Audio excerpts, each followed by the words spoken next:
విద్యార్థులు ఉన్నత లక్ష్యాలను ఏర్పాటు చేసుకోవాలని వాటి సాధన కోసం నిరంతరం శ్రమించాలని జిల్లా కలెక్టర్ వల్లూరి క్రాంతి అన్నారు.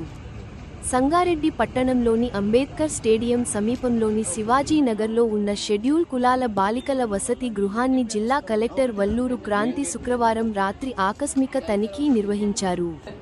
ఈ సందర్భంగా వసతి గృహంలో కిచెన్ షెడ్డును, డైనింగ్ హాల్ను, స్టోర్ రూంలో నిత్యావసర వస్తువులను పరిశీలించారు.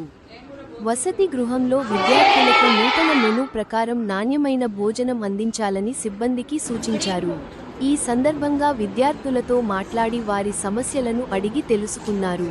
పరీక్షల సమయం దగ్గర పడుతున్నందున చదువుపై విద్యార్థులు దృష్టి సారించాలని విద్యార్థులకు సూచించారు. ఈ సందర్భంగా కలెక్టర్ వల్లూరి క్రాంతి విద్యార్థులతో కలిసి రాత్రి భోజనం చేశారు.